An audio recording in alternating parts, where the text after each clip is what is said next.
ఒక్క 10 నిమిషాల పాటు పిల్లలతో కనుక సమయాన్ని గడిపితే తప్పకుండా వాళ్ళు నేర్చుకోవడానికి కూడా ప్రయత్నం చేస్తారు. అలాగే ప్రార్థన ఎప్పుడైతే మనం ప్రారంభం చేస్తామో మన మనసుకు ఒక ఏకాగ్రత సిద్ధిస్తుంది.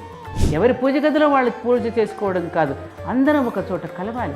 తల్లిదండ్రులు పిల్లలు జైలు పాలు అయిన తర్వాత రోధించకుండా ముందుగానే వాళ్ళ సంస్కారవంతులు కావాలి అంటే, నమస్కారం, మనం పిల్లలకి ఒక భక్తి తత్పరతను అలవాటు చేయాలి అంటే మన ఇంట్లో పెద్దవాళ్ళమైనటువంటి మనం ప్రార్థన ఇంట్లో అందరూ కలిసి చేస్తే పిల్లలకు అలవాటు అవుతుంది. ప్రార్థన అంటే చక్కగా అర్థించుట అని అర్థం. అటువంటి ప్రార్థన అందరూ కలిసి కనుక ఇంట్లో ఆచరిస్తే పిల్లలకు కూడా అలవాటై ఆ పైకి మనం ఉచ్చరిస్తూ మనం చదవడం వల్ల వినికిడి ద్వారా పిల్లలకి ఆ శ్లోకాలు వచ్చేస్తాయి. ఒక్క 10 నిమిషాల పాటు పిల్లలతో కనుక సమయాన్ని గడిపితే తప్పకుండా వాళ్ళు నేర్చుకోవడానికి కూడా ప్రయత్నం చేస్తారు. ఆ ప్రయత్నం ఈ మధ్యకాలంలో జరగడం లేదు మన దగ్గర. ఎందుకంటే అందరూ బిజీ అయిపోతున్నారు. మార్నింగ్ పాపం వాళ్ళని లేపడమే తల్లిదండ్రులకు ఒక పెద్ద ప్రహసనంగా మారిపోతుంది. లేపి వాళ్ళని తయారు చేసి స్కూలుకు పంపడం ఒక పెద్ద గొప్ప అధ్యాయం. వీటన్నింటి కొట్టుమిట్టాటంలో ఒక రకమైనటువంటి ఒత్తిడికి గురైపోతున్నారు. ఈ ఒత్తిడి నుండి దూరం కావాలి అంటే ప్రార్థన అనేది తప్పకుండా అవసరం మనకి. అది ఒక రకమైనటువంటి ఒత్తిడిని మనల్ని రిలీజ్ చేస్తుంది.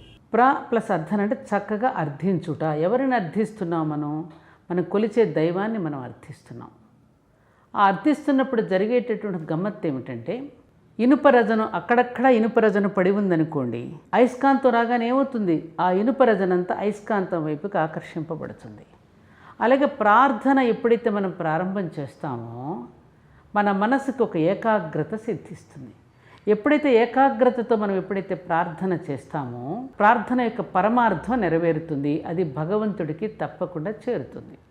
అందుకని ఈ దృశ్య సంస్కార్, శ్రవణ సంస్కార్ అనే 2 విధానాల ద్వారా, ఏమన్నాను నేను? శ్రవణ సంస్కార్ అంటే ప్రార్థన మనం చేస్తూ వాళ్ళకి వినిపించడం ద్వారా మంచి మంచి పాటలు, దేశభక్తి గీతాలు కానివ్వండి, భక్తి గీతాలు కానివ్వండి, మానవత్వాన్ని మేలుకొలిపేటటువంటి ఒక సంగీతం కానివ్వండి, శతక పద్యాలు కానివ్వండి, ఇవన్నీ కూడా మనం పైకి ఉచ్చరిస్తూ కనుక మనం చదివితే అది పిల్లలు వింటారు.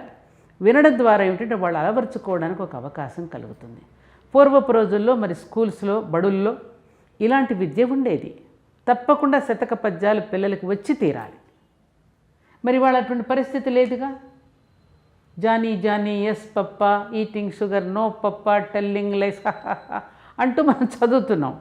కానీ మనకు విదురనీతి పద్యాలు, వేమన శతక పద్యాలు, దాశరథి శతకము, వేమన శతకం ఇవన్నీ కూడా చదవడం వల్ల ఏమిటంటే ఆ పద్యం యొక్క సారాన్ని వంట పట్టించుకుని ఆ విధంగా జీవించడానికి అవకాశం ఉండేది. అందుకని పద్య పఠనం ద్వారా శ్రవణ సంస్కార్, మంచి పాటలు, మంచి పద్యాలు వినిపించడం ద్వారా. రెండవది దృశ్య సంస్కార్. మన ఇంట్లో పెట్టుకునే ఫోటోలు కానివ్వండి, చిత్రాలు కానివ్వండి, ఒక ఛత్రపతి శివాజీ ఫోటో పెట్టుకున్నా, ఒక మహాత్ముడి ఫోటో పెట్టుకున్నా, ఒక శ్రీకృష్ణుడు, ఒక రాముడు, ఒకరని కాదు ఎవరి ఫోటో పెట్టుకున్నా ఈయన ఎవరు అని అడుగుతాడు పిల్లవాడు ఎదుగుతూ ఉన్న కొద్ది. అప్పుడు వాడికి ఈయన పలానా వివేకానందుడమ్మా, మన సనాతన ధర్మాన్ని ప్రపంచ జాతులకే అందించిన ఒక మహానుభావుడు, ఈయన పలానా మహాత్మా గాంధీ, సత్యమేవ జయతే సిద్ధాంతం మీద మనకు స్వాతంత్రం తెచ్చిపెట్టాడు.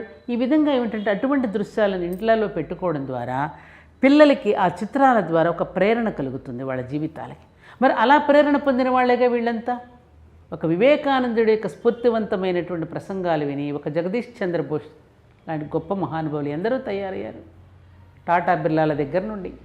మరి అలాగే హరిశ్చంద్రుడి యొక్క నాటకాన్ని చూసి మరి సత్యమేవ జయతే సిద్ధాంతం మీద మహాత్మా గాంధీ స్వాతంత్రాన్ని తెచ్చిపెట్టాడు. ఎక్కడిని చూసినా మీరు వాళ్ళ యొక్క జీవితాలని ప్రేరణగా తీసుకుని వాళ్ళు గొప్పవాళ్ళయ్యారు. అందుకని దృశ్య సంస్కారము, శ్రవణ సంస్కారం 2 సంస్కారాల ద్వారా మన ఇంటిలో మన పిల్లలకి ఒక గొప్ప సంస్కారాన్ని మనం అందించగలుగుతాం. అందుకని సామూహిక ప్రార్థనకి కూడా ఒక శక్తి ఉన్నది. సామూహికంగా ప్రార్థన చేస్తేనే భగవంతుడు కూడా ఆలకిస్తాడు. ఎవరి ఇంటిలో వాళ్ళు కూర్చుని వాళ్ళ గోత్రనామాలు చెప్పుకునే పూజలు అంతఃసూత్రం ఏముంటుంది? అందుకే మన జనగణమన కానీ, వందే మాతరం కానీ, ఇంకేదైనా మనం ప్రార్థన చేసినప్పుడు ఒక ఏకాత్మత భావన మనలో ఉద్దీపింప చేయబడుతుంది. అందుకని కదా ఆ ఏకాత్మత భావన కోసమే కదా మరి వినాయక చవితి రోజున అందరూ కలిసి మండపాల్లో అందరూ కలిసి పూజ చేసుకోవాలి అని మండపాలు ఏర్పాటు చేసిన బాలగంగాధర్ తిలక్ ఆ ఏకాత్మతా భావన కోసమే, ఆ భిన్నత్వంలో ఉన్న ఏకత్వాన్ని మనందరూ కూడా అనుభవించడానికి పెద్దవాళ్ళందరూ ఈ సంప్రదాయం మనకు పెట్టారు. అలాగే వరలక్ష్మి పూజ రోజున అందరినీ పిలుస్తారు, అందరూ కలిసి ప్రార్థన చేస్తారు, అప్పుడు వింటారు భగవంతుడు కానీ దేవత కానీ ఎవరైనా కానీ. అలాగే ఒక మినిస్టర్ దగ్గరికి మనం వెళ్ళినప్పుడు అందరం కలిసి వెళ్ళి విన్నపాలు చెప్తే వింటాడు. ఎవరికి వాళ్ళని వెళితే ఏ మినిస్టర్ వింటాడు ఒక మెమరాండం ఇవ్వాలంటే? అలాగే దేవతలందరూ కలిసి విష్ణుమూర్తి దగ్గరికి వెళ్ళి మొరపెట్టుకున్నారనే గాథలు మనం ఎన్ని చదువుకోలేదు. కాబట్టి ప్రార్థన అనేటటువంటిది చాలా శక్తివంతమైనది. పైగా సామూహిక ప్రార్థన మరింత శక్తివంతమైనది. అందరూ సామూహికంగా ప్రార్థనలు చేయడం వల్ల దేశం యొక్క భవిష్యత్తు చాలా బాగుంటుందనే విషయం మనం గుర్తుపెట్టుకోవాలి. ఎవరి పూజ గదిలో వాళ్ళు పూజ చేసుకోవడం కాదు, అందరం ఒక చోట కలవాలి, ఒకరికొకరు పరిచయం చేసుకోవాలి, ఒకరికొకరు భావనలను పంచుకోవాలి, అనుభూతులు చెందాలి. అప్పుడే మనం ఆరోగ్యంగా ఉంటాం. లేకపోతే ఒంటరిగా మిగిలిపోతాం, ఒంటరి వాళ్ళం అయిపోతాం. ఒక నిస్పృహకి, నిరాశకి, ఒకలాంటి డిప్రెషన్కి కూడా లోనైపోయేటటువంటి అవకాశం ఉంటుంది. కాబట్టి నేడు ముఖ్యంగా ఎక్కువగా ప్రబలిపోతున్నటువంటి ఈ డిప్రెషన్ అనేటువంటి వ్యాధికి మందేమిటంటే సామూహిక ప్రార్థనలు జరగాలి, సామూహికంగా అందరూ కలిసి ఒకచోట సద్గోష్ఠి జరుపుకోవాలి, అందరూ కలిసి ఒక సద్గ్రంథ పఠనం జరుపుకోవాలి. ఈ విధంగా ఎప్పుడైతే సత్సంగాలను ఎప్పుడైతే మనం నిర్వహిస్తూ ఉంటామో అప్పుడు యావత్తు సమాజం కూడా ఆరోగ్యకరంగా ఉంటుంది. లేకపోతే 6 సంవత్సరాల పాప మీద, 6 నెలల పసిపాప మీద, వృద్ధుల మీద అత్యాచారాలా? ప్రతిరోజు ఏం చదువుతున్నాం మనం పేపర్లో చెప్పండి? ఇటువంటి దుర్ఘటనలు జరిగే దేశమేనా మనది? పసిపాపను ఒక దేవతగా భావించే ఈ భూమిలో పసిపాప మీద అత్యాచారాలా? వావి వరుసలు లేకోకుండా అఘాయిత్యాలా? ఏమిటిది? కాబట్టి ఇవన్నీ మనం పోగొట్టుకోవాలి అంటే ప్రతి గృహంలో తల్లిదండ్రులు తర్వాత పిల్లలు జైలు పాలు అయిన తర్వాత రోధించకుండా ముందుగానే వాళ్ళు సంస్కారవంతులు కావాలి అంటే ప్రతి స్త్రీలోనూ కూడా దేవతను చూసుకోగలగాలి అంటే ప్రతి తల్లి చిన్నప్పటి నుంచే పిల్లలకి ఈ ప్రార్థనల ద్వారా, మంచి శ్లోకాల ద్వారా, మంచి పద్యాల ద్వారా వాళ్ళను ఉత్తమమైన పౌరులుగా తీర్చిదిద్దాలి. అంటే ఈ 2 సంస్కారాలు తప్పనిసరిగా మనం ఎప్పుడైతే మనం అలవర్చుకుంటామో ప్రతి ఇల్లు కూడా ఒక అద్భుతమైనటువంటి ఒక యజ్ఞార్థంగా మలుచుకున్న ఒక గృహం, ఒక ఒక ఆదర్శ గృహంగా మారుతుంది. అలా ఎందుకు ప్రయత్నం చేయకూడదు? మనందరం కలిసి ఆలోచిద్దాం. నమస్కారం.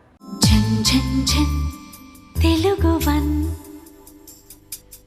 రమ్మంది తెలుగు వన్.